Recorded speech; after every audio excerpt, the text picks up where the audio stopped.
Boa noite, amados irmãos. Sejam muito bem-vindos para que nós, juntos, possamos dar continuidade à nossa leitura orante dos Salmos. Você que está chegando aí agora, tome parte conosco. Você que vai, talvez, ver este vídeo depois, num momento mais tranquilo, seja também muito bem-vindo. Hoje, a nossa atenção se voltará ao Salmo de número 81. Esse é um salmo também de Asaf, é deste grupo de salmos que a gente tem aqui meditado, que fazem parte dessa primeira parte do terceiro livro dos Salmos. O terceiro livro dos Salmos nos remete ao terceiro livro do Pentateuco, que é o livro de Levítico, onde se trata algumas questões do sacerdócio, mas também é um livro que tem uma composição histórica dentro do saltério do povo judeu. E ele foi ali trazido para dentro desse lugar no saltério, nos salmos da Bíblia hebraica, ali no período do exílio, pós-exílio babilônico. Então a gente tem ali uma situação de exílio do povo, de dor, de sofrimento, por conta de o povo não ter dado ouvidos à voz de Deus por meio dos seus santos profetas. Queridos irmãos, esse é um salmo que nos convoca a ouvir a voz do Senhor. E o imperativo é exatamente esse: ouve, porque muitas vezes não damos ouvidos à voz de Deus.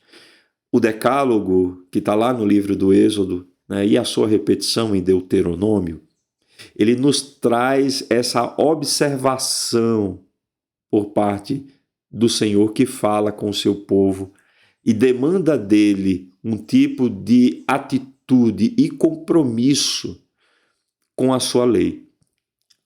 A palavra Shema, ouve, ó Israel, ela tem essa conotação de levar o povo a um entendimento correto do proceder daqueles que foram separados por Deus para refletir e manifestar a glória do seu rosto.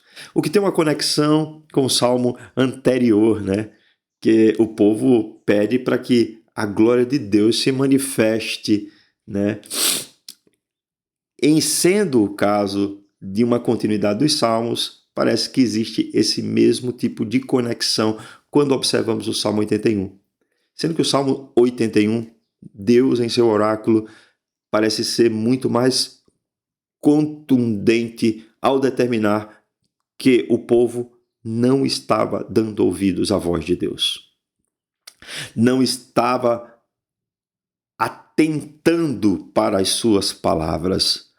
Não estava se voltando a Deus em arrependimento para que, fazendo essa volta na rotatória, eles pudessem ter devolvida a sua relação pacífica com Deus, que é santo, justo, mas é também misericordioso. Então, o nosso convite hoje é esse, é de meditarmos nesse salmo, esse lindo salmo, que tem 16 versos aqui.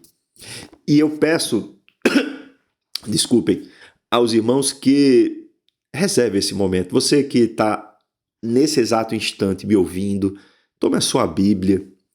Você que talvez está ouvindo ou assistindo esse vídeo num outro momento posterior, porque não deu tempo de assistir no momento em que ele foi enviado ao vivo, tudo bem. Você pode fazer da mesma maneira. Tome a sua Bíblia, no aplicativo da Bíblia, no tablet, no notebook, a Bíblia em papel, qualquer que seja, mas use. Não espere que a pessoa que está conduzindo a oração, conduzindo a leitura orante, conduzindo a meditação, conduzindo a pregação, seja o único detentor da palavra. Nós somos crentes de herança reformada. Foi por meio da reforma protestante que a Bíblia, na versão do idioma nativo, que a gente chama de versão vernacular, foi traduzida para que o povo tivesse acesso à palavra de Deus. Se a gente vai lá para o livro dos Atos dos Apóstolos, o apóstolo Paulo, ele faz menção aos judeus da sinagoga de Bereia como sendo mais nobres do que os de Tessalônica, porque eles verificavam nas escrituras tudo aquilo que Paulo dizia e conferiam para ver se o que Paulo estava dizendo estava em acordo com aquilo que ele falava. Então, eu chamo a atenção dos irmãos para que usem a Bíblia. Por mais que a gente tenha facilidades mil de leitura, leitura na descrição da tela, leitura na projeção do data show, mas deixe a sua Bíblia também aberta, crie esse hábito. Nós somos seres comportamentais também. Nós somos adestrados, nós criamos condicionamentos. E se a gente não cria um condicionamento de uma relação mais próxima com a palavra, a gente vai ficar à mercê de um terceiro. Então, faça a sua autocustódia da palavra de Deus. Guarde aí em seu coração, mas tenha ela também em suas mãos para conferir tudo aquilo que será dito. E que Deus possa, por meio dessa palavra, nos comover a entender esse valor, a fazermos ouvir a sua voz, que está tão claramente aqui revelada a nós. Que Deus tenha misericórdia de nós e nos ajude nesse salmo. Você vai encontrar aí no título desse salmo um tema que a Sociedade Bíblica trouxe na versão Almeida, revista atualizada, que diz exortação a louvor e obediência, tá? Esse tema, esse título não está na versão original da Bíblia. Isso foi posto para que se entendesse um pouco do contexto. Em alguns momentos faz muito sentido, em outros não. Vamos ver se faz ou não. Vamos ler. Acompanhe comigo na sua Bíblia a leitura. Ao mestre de canto, segundo a melodia Os Lagares, Salmo de Asaf. Cantai de júbilo a Deus, força nossa. Celebrai o Deus de Jacó. Salmodiai e fazei soar o tamboril, a suave harpa com o saltério. Tocai a trombeta na festa da lua nova, na lua cheia, dia da nossa festa. É preceito para Israel. É prescrição do Deus de Jacó. Ele ordenou como lei a José ao sair contra a terra do Egito. Ouço uma linguagem que eu não conhecera. Livrei os seus ombros do peso e suas mãos foram livres dos cestos. Clamaste na angústia e te livrei. Do recôndito do trovão eu te respondi. Eu te experimentei junto às águas de Meribá. Ouve, povo meu, quero exortar-te. Ó Israel, se me escutastes. Não haja no meio de ti Deus alheio, nem te prostres ante Deus estranho. Eu sou o Senhor, teu Deus, que te tirei da terra do Egito. Abre bem a boca e eu te encherei. Mas o meu povo não me quis escutar a voz, e Israel não me atendeu. Assim, deixei-o andar na teimosia do seu coração. Siga os seus próprios conselhos. Ah, se o meu povo me escutasse, se Israel andasse nos meus caminhos. Eu de pronto lhe abateria o inimigo e deitaria a mão contra os seus adversários. Os que aborrecem ao Senhor se lhes submeteriam, e isto duraria para sempre. Eu o sustentaria com o trigo mais fino e o saciaria com o mel que escorre da rocha.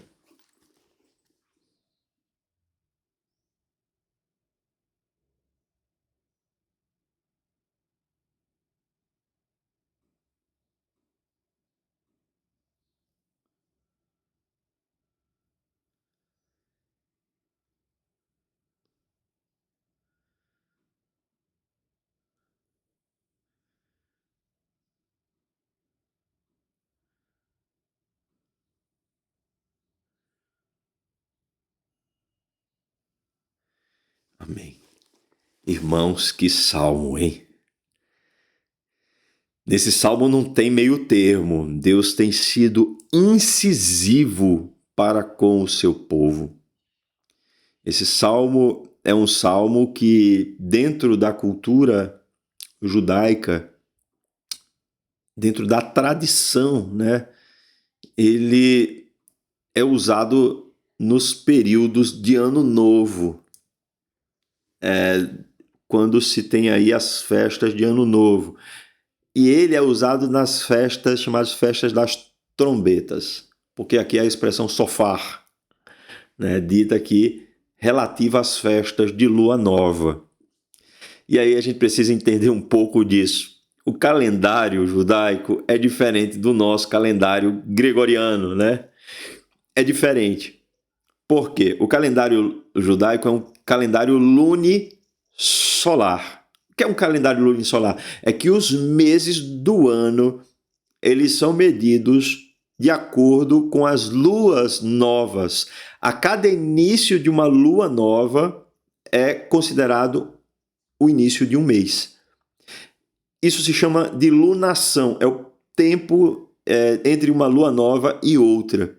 Isso dá em torno de uns 29 dias e meio, mais ou menos, se formos colocar dentro de um período exato, que não é bem assim, mas é em média 29 dias e meio. E dentro desse calendário é óbvio que vai existir anos que vão ter mais meses, 13 meses e outros 12 meses. É diferente do que acontece conosco nos anos bissextos para fazer essa correção do ano para ele caber dentro do período de translação da Terra, que é uma volta inteira em relação ao Sol. O que temos aqui, irmãos? Assim, é algo que é representativo do povo de Israel, das festas do povo de Israel, e está sendo resgatado por Asaf num momento em que o povo está agora, né, nesse texto, deixando de dar ouvidos à voz de Deus, o que levou o povo, consequentemente, ao exílio babilônico, o que fez com que o povo perecesse por causa da falta de ouvidos. A gente tem aquelas bênçãos que estão detalhadas em Deuteronômio, mas também as maldições do povo, se eles não andassem de acordo com a aliança que Deus havia estabelecido com eles no Sinai, por meio de Moisés. Então a gente tem aqui, irmãos, um salmo que tem muita característica, muitos aspectos, elementos da cultura judaica. E é importante a gente entender esses elementos para que a gente possa transportar aquilo que está ali a uma aplicabilidade a nós como igreja, como povo de Deus. Esse é um salmo que você vai ver que ele é um salmo musical. E isso também faz traz uma clara ideia de que era um salmo para ser entoado em festas, tá? Por causa dessa questão de uma composição musical e que esse salmo, na tradição, estaria associado à festa das trombetas, como eu já falei, ao Rosh Hashanah, tá? Que é o Ano Novo judaico. Mas ele é um salmo também de advertência. É um salmo que a gente vai ver isso, e eu não vou antecipar muita coisa, mas algumas pessoas entendem que está tratando de oráculos de Deus diretamente ao povo. De modo que Deus está falando e esperando que o povo se volte para ele, dando ouvidos à sua voz, através de uma recapitulação da história do próprio Israel, tá? A gente tem aqui esses elementos todos e a gente vai tentar, com a graça de Deus, com o auxílio do Espírito Santo de Deus, um auxílio indispensável do Espírito Santo de Deus, compreendermos essa palavra e atentarmos para aquilo que a voz do Senhor quer nos comunicar por meio dessa palavra. Esse salmo, se você observar aí na sua Bíblia, ele tem uma divisão muito simples. Ele vai aí do verso 1 até o verso 5 fazer uma convocação para uma festa, né? Só que no verso 5 da parte A, tá? Faz aí uma convocação para uma festa. Está muito claro isso, né? Tá dizendo, olha, isso aqui é um preceito que Deus estabeleceu que vocês precisam cumprir.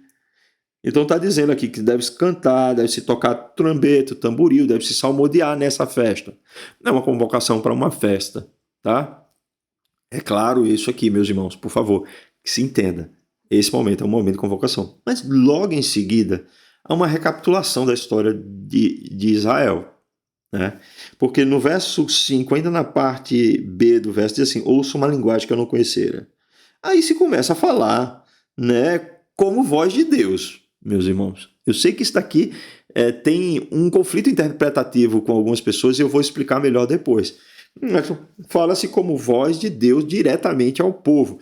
E quando se fala como voz de Deus diretamente ao povo, se vai trazendo algumas coisas que são imperativos de Deus e que demonstram o conhecimento a respeito da história de Israel e que fazem com que o povo reflita sobre essas coisas, para que o povo se arrependa.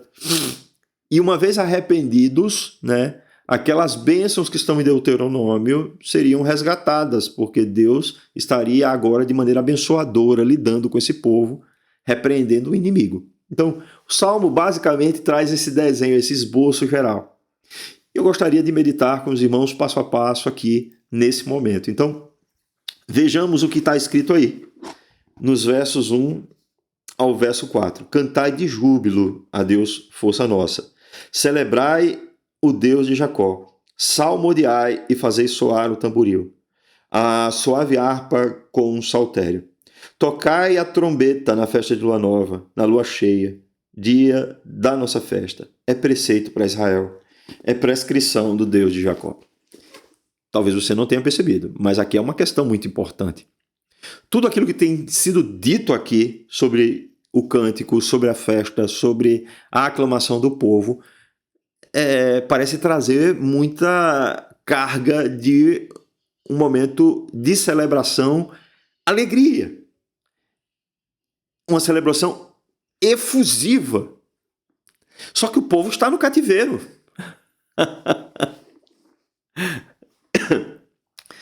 Só me lembra o que está lá escrito por Paulo em Efésios, né? Ou em Filipenses, né? Regozijai-vos no Senhor, né? Mais uma vez eu digo, alegre-se no Senhor, né?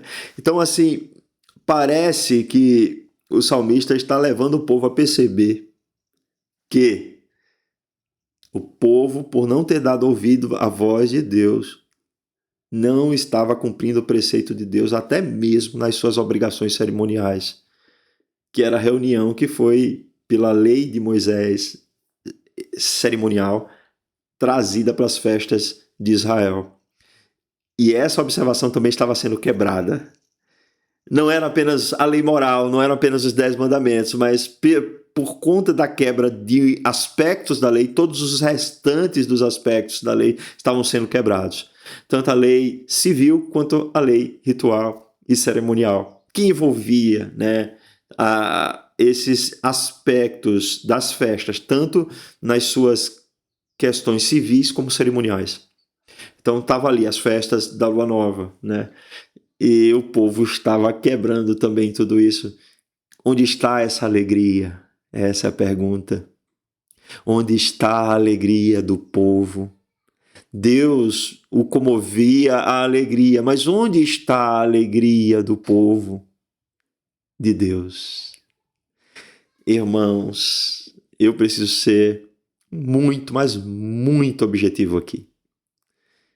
Se nós, cristãos, temos negligenciado o culto, temos negligenciado princípios que são da liturgia do povo de Deus, né, da igreja, ao longo dos séculos, isso não é apenas um sinal de que não estamos dando importância a esses aspectos festivos, congregacionais e litúrgicos.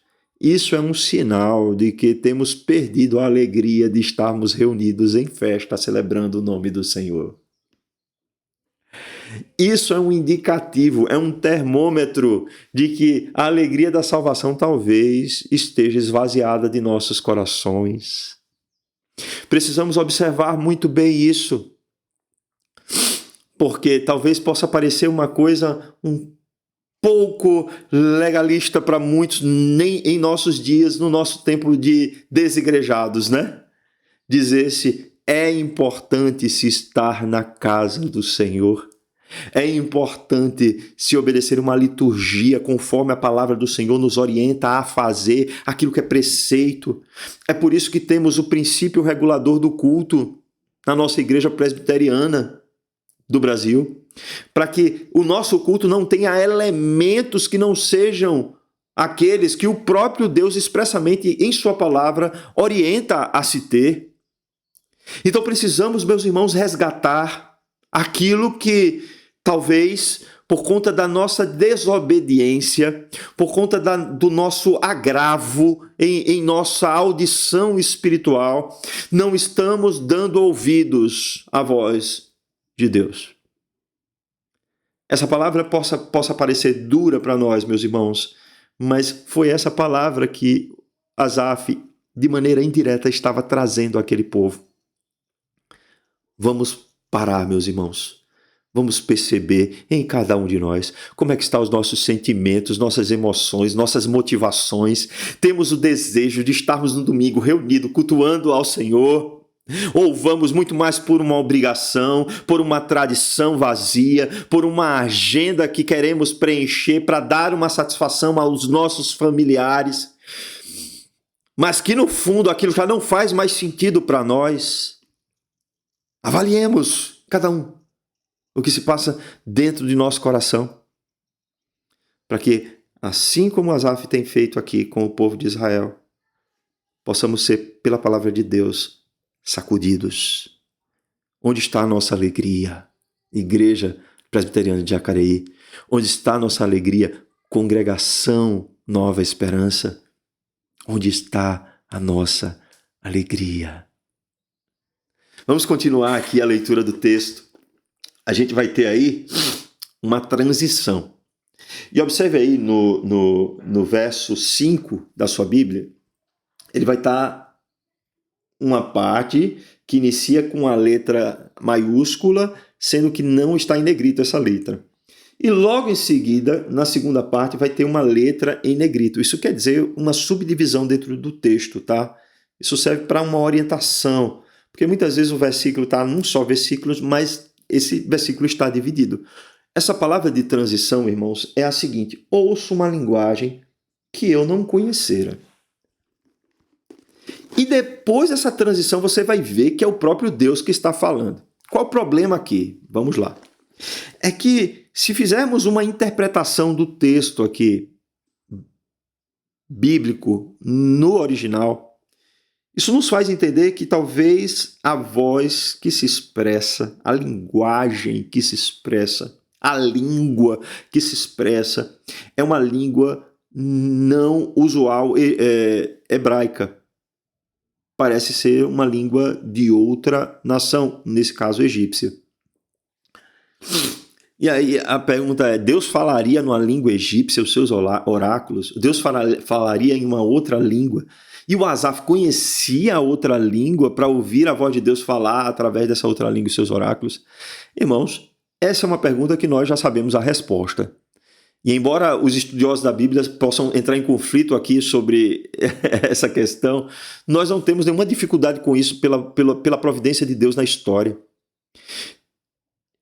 Irmãos, Martinho Lutero, monge agostiniano, ele foi compungido pela palavra de Deus e percebeu que o justo ele não era justificado pelas suas próprias obras, nem pelos méritos de algum tipo de santo que tenha passado aqui pela terra, mas único e exclusivamente pelos méritos de Jesus Cristo. A obra de justificação é pela fé. Em se percebendo isso, Martinho Lutero bateu de frente com aquilo que acontecia com a Inquisição, no qual a igreja, para construir, a Basílica de São Pedro, cobrava indulgências a ponto de a igreja dizer que uma alma sairia do purgatório, a igreja católica romana, tá? A partir do momento que uma moedinha tilintasse no gasofilácio da igreja. Então, Martinho Lutero se revolta com isso porque percebia que isso não tinha nenhuma base bíblica. Não tinha nada nas escrituras que justificasse aquilo que a igreja estava fazendo de maneira equivocada. E aí Martinho Lutero afixou aquelas 95 teses na capela do Castelo de Wittenberg, né? A gente sabe da história, 31 de outubro de 1517. O que aconteceu na Reforma Protestante? É que, da mesma forma que existia essa inquietação do monge Martinho Lutero com os desmandos da Igreja Católica Romana, existia também o desenvolvimento da imprensa por Gutenberg, na Alemanha também. E o que aconteceu? Lutero, depois que foi excomungado, né, teve todo aquele processo, Lutero traduziu a Bíblia para o idioma alemão.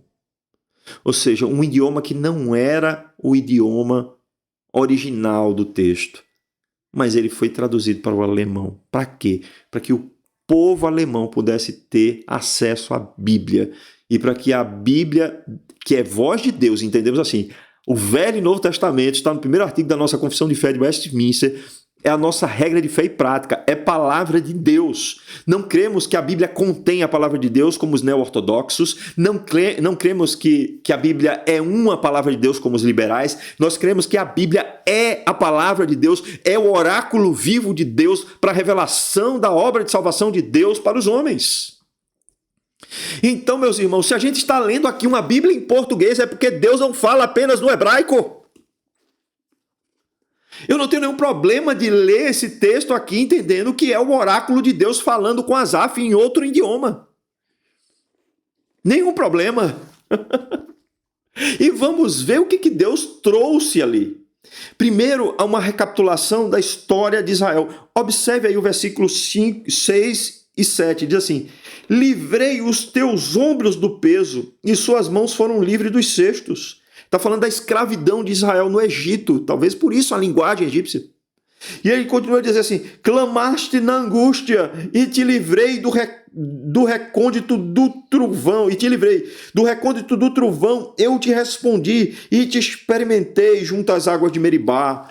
O que ele está fazendo aqui, meus irmãos? É uma repetição muito sintética da obra de libertação do povo do cativeiro egípcio, dizendo que foi Deus quem os libertou, foi Deus que ouviu o clamor do seu povo no momento de angústia, e foi Deus que provou esse povo no deserto. Ele está dizendo: sou eu quem estou falando com vocês. Irmãos, observem, meus irmãos, a gente precisa constantemente, como crentes em Cristo Jesus, lembrar da obra redentiva. Isso não é coisa que a gente fica de vez em quando falando, não. A gente tem que ter essa lembrança viva em nossa mente, para que a gente possa viver uma vida que dê ouvidos à voz desse Deus que fala conosco, que nos libertou da opressão maligna do pecado sobre a nossa vida, que nos fez caminhar com Ele, que nos prova sim, mas nos prova para sermos aprovados. Mas é Ele quem nos conduz como bom pastor, como vimos no salmo anterior, nos 2 salmos anteriores. Então a gente precisa, irmãos, como crentes em Cristo Jesus, entender a voz que fala conosco, como voz de Deus no nosso idioma. No português, Deus está falando conosco por meio da sua palavra.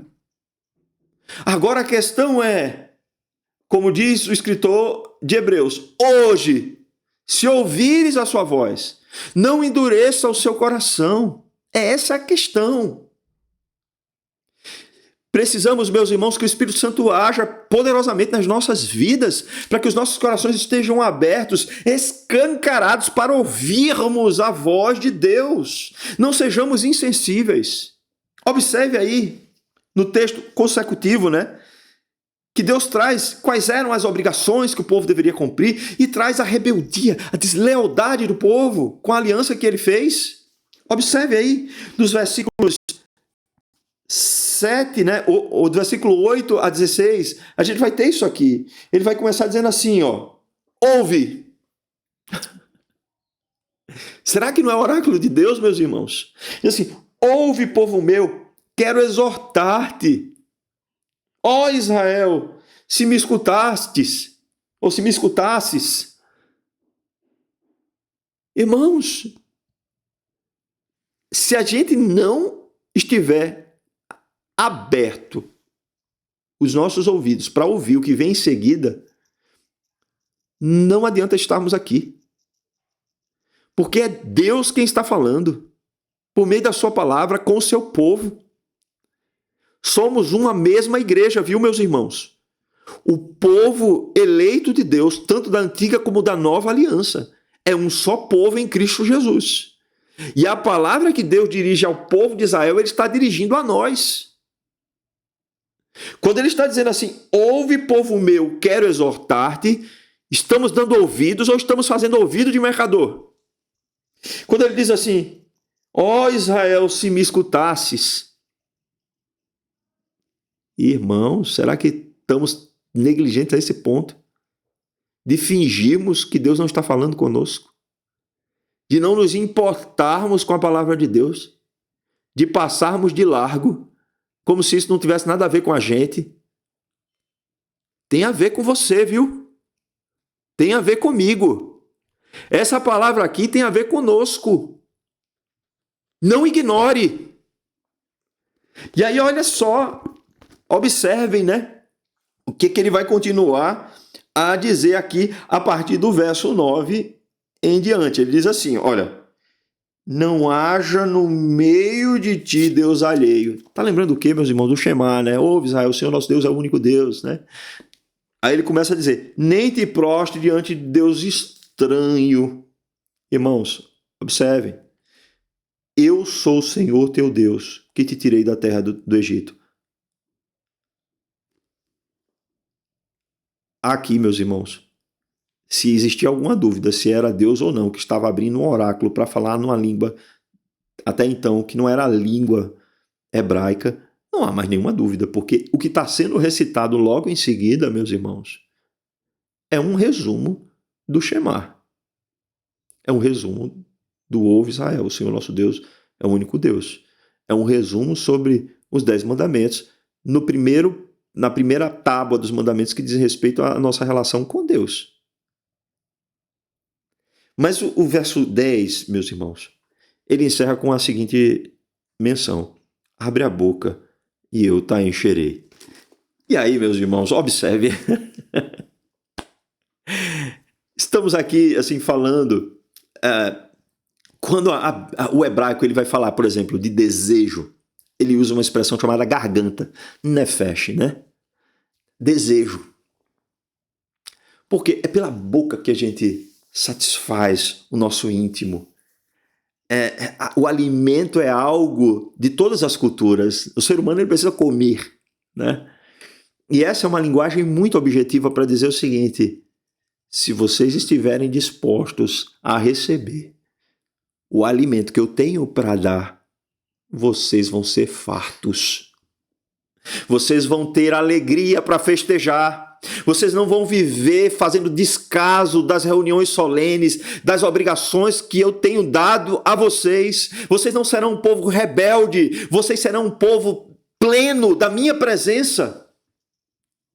É por isso, meus irmãos, que a teologia reformada bate nessa tecla. É importante nos voltarmos à palavra de Deus, pararmos com historinhas, pararmos de falar sobre a nossa própria vida, falarmos a respeito daquilo que Deus tem feito e que faz ainda hoje e que fará. É isso. O texto continua, meus irmãos, aí a partir do verso 11.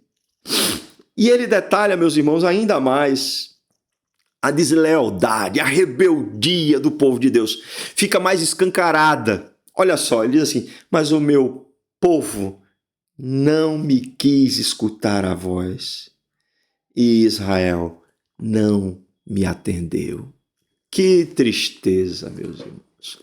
Que tristeza. Deus procura o seu povo, Deus vai lá, faz com ele aliança, Deus livra esse povo do cativeiro, Deus prova esse povo no deserto para se preparar e entrar na terra que ele prometeu, Deus dá a terra como possessão, Deus divide essa terra de acordo com as tribos, Deus ordena e orienta antes de entrar nessa terra o que eles devem e o que não devem fazer, e eles desobedecem sistematicamente tudo aquilo que Deus havia feito, orientado a eles fazer. Então assim, meus irmãos, a história de Israel se repete na história da igreja. A igreja odierna, meus irmãos, é uma igreja que vive em rebelião. Vamos ser sinceros. As pessoas não aguentam mais ouvir falar em santidade, em santificação. Elas querem ouvir que Deus está com elas, que tudo vai dar certo na vida delas, que elas não se preocupem, que elas deixem de ficar ansiosas. Mas o problema é que a gente está falando com pessoas que vivem em rebelião contra Deus. Deus está falando por meio dos seus santos profetas. Deus está falando por aqueles que proferem a sua palavra viva e poderosa. E o povo tem feito ouvido de marcador, o povo tem deixado de escutar aquilo que Deus tem dito. Pelo contrário, o povo tem ficado rebelde, tem descumprido com aquilo que Deus fez aliança com eles. Irmãos, é óbvio que esse povo estava sofrendo a consequência de tudo aquilo ali por conta do pecado. Meus irmãos, a invasão de Nabucodonosor foi uma coisa trágica na história de Israel, dos exércitos da Babilônia. Trágico, trágico. Mas ainda assim, né? Deus ainda diz ao povo: vocês não escutaram a minha voz, vocês não me atenderam. E aí o que acontece quando a gente, né, de maneira contumaz, começa a pecar, começa a não ouvir a voz de Deus? Deus dá corda. Vai! Você não quer viver a vida para louvor da sua glória, da sua própria glória? Você não acha que você é dono de si mesmo, que quem manda na sua vida é você? Não é assim que você diz aí? E que eu digo? Não é assim? Ah, então espere, porque Deus vai dar corda para a gente. Se a gente acha realmente isso, se a gente entende que nós somos donos da nossa própria vida, Senhor da nossa própria história, então Deus vai dar corda para que você possa, né, dar conta de tudo isso. Você não é o bonzão, eu não sou o bonzão. Então assim, a gente pode dar conta sem Deus, não é assim que a gente pensa? Deus dá corda. É o que Paulo escreve aos Romanos. Deus entregou as suas próprias paixões. Deixa, vai sozinho. Vai sem mim, vê no que vai dar. Aí olha o que está escrito aqui no verso 12, diz assim: assim deixei-o andar na teimosia do seu coração, siga os seus próprios conselhos. Meus irmãos, você vai ouvir algum pregador dizer isso? Sejam sinceros. Dizer assim: você que não quer viver com Deus, você conhece a palavra, você sabe de tudo isso, você quer viver de forma distante, quer assumir os riscos por sua conta própria, faça isso. Faça isso. Vamos ver até onde você vai, né? Ou o que é que você vai receber sobre a sua vida de recompensas. Irmãos, a gente tem a parábola do filho pródigo. O filho gastou tudo dissolutamente e chegou ao ponto de um filho judeu não ter mais um centavo no bolso e olhar para os porcos, que estava cuidando de porcos, porque já era uma coisa, para um judeu, meus irmãos, a pessoa ser um tratador de porcos já era uma coisa muito degradante.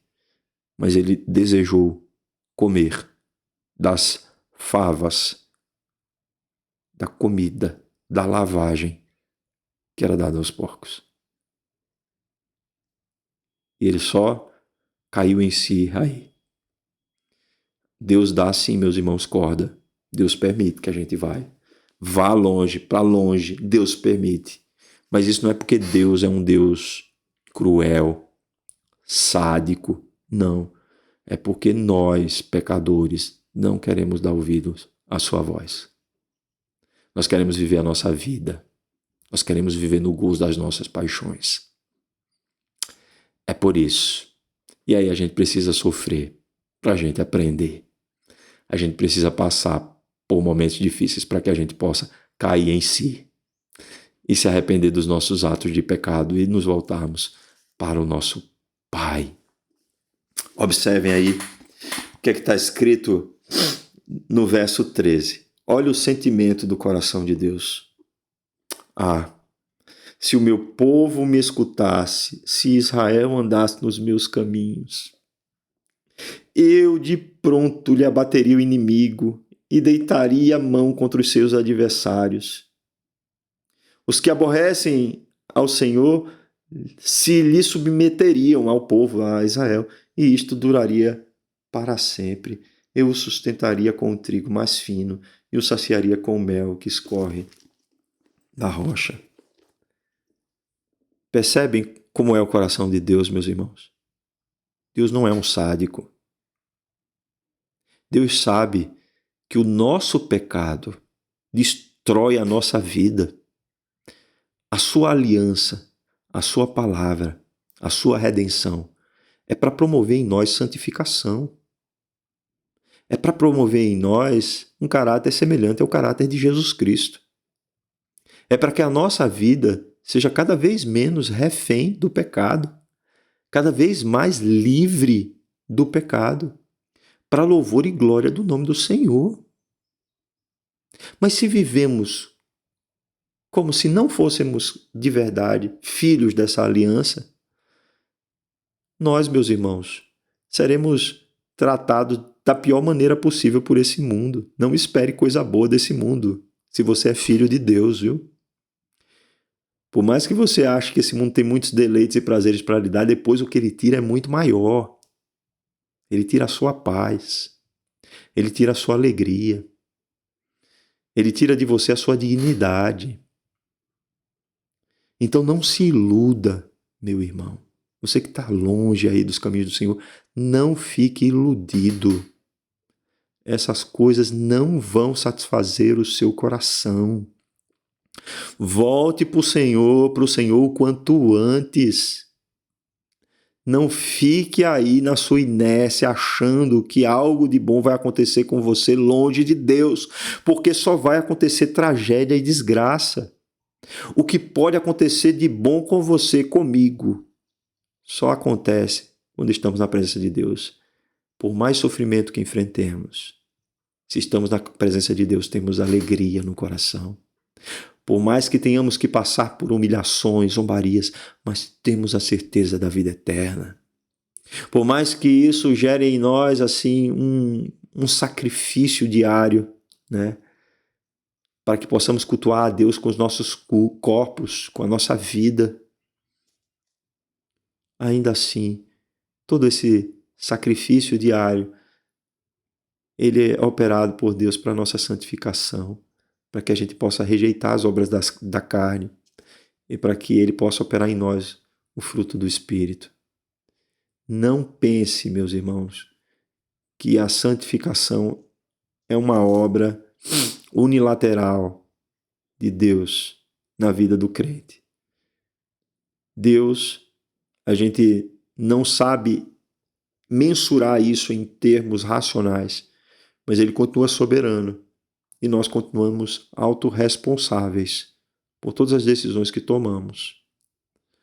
Então não tome decisões que você saiba que elas afetarão a sua relação com Deus de maneira negativa, porque os reflexos dessas decisões serão os piores possíveis. Já, meus irmãos, se nos arrependemos, se nós caímos em si, se nos voltamos a Deus, né? Isso é arrependimento, isso é conversão. Encontraremos esse Deus amoroso, esse Deus que diz ao povo de Israel: como eu gostaria de vocês terem escutado, né, a minha palavra, de vocês terem andado no meu caminho, porque se isso acontecesse, eu já teria batido o inimigo. Esse povo que faz você aí de escravo seria arrancado da sua terra, vocês voltariam a se estabelecer. Pelo contrário, faria com que eles se submetessem a vocês. Eu estaria cuidando de vocês em todos os sentidos, dentro das fronteiras e fora das fronteiras. E ele diz assim: eu sustentaria vocês. Irmãos, o nosso sustento, ele é muito mais amplo do que aquilo que a gente imagina. Ele não é apenas um sustento financeiro, como os teólogos da prosperidade advogam.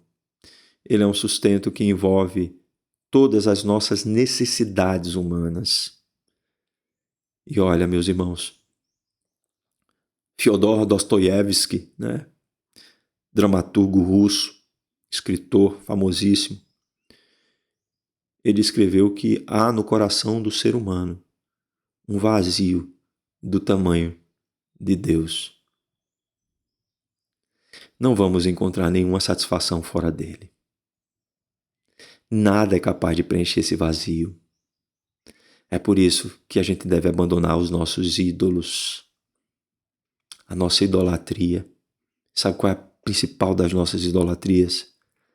É a idolatria a nós mesmos. Precisamos ser preenchidos de Deus, saciados por Deus. Precisamos abrir as nossas bocas para que o Todo-Poderoso venha nutrir a nossa alma em toda a nossa necessidade. Somente assim teremos a alegria da salvação restituída. Somente assim os nossos cultos serão festivos. Somente assim seremos testemunhas do Senhor para todas as nações. Que Deus, na sua misericórdia, aplique a sua palavra nos nossos corações. Santo Deus e Pai, nós queremos ser convocados pelo Teu Espírito para nos reunirmos em festividade, observando, Senhor, na nossa vida e nos cultos solenes, tudo aquilo que Tu nos ordenaste. Ajuda, Senhor, a nós, Tua Igreja, a darmos ouvidos à Tua voz. Tu nos deste, Senhor, a Tua palavra em nosso idioma nativo. Tu nos fazes conhecer os Teus oráculos. Tu nos fazes conhecer a Tua redenção por meio de Jesus Cristo através da Tua palavra. Faz com que, Senhor, os nossos ouvidos não estejam agravados, mas que eles possam estar, Senhor, abertos para ouvir a Tua voz, para que nós possamos ser compungidos de arrependimento o quanto antes, para que nos voltemos para Ti, Senhor. Deixemos de ser maltratados por esse mundo que promete todas as coisas para os nossos deleites e prazeres, mas que ao final nos tira tudo o que há de precioso, a nossa alegria, a nossa dignidade. Ajuda, Senhor, a todos quantos estejam desviados do Teu caminho, a que possam ser resgatados pela Tua palavra. Move-os em seus corações a se voltarem para Ti, porque não existe outro lugar no qual eles podem sentir supridas todas as suas necessidades. Essa é a minha oração em gratidão, em nome de Cristo Jesus. Amém e amém. Que Deus, queridos, nos abençoe e até a próxima leitura orante dos Salmos.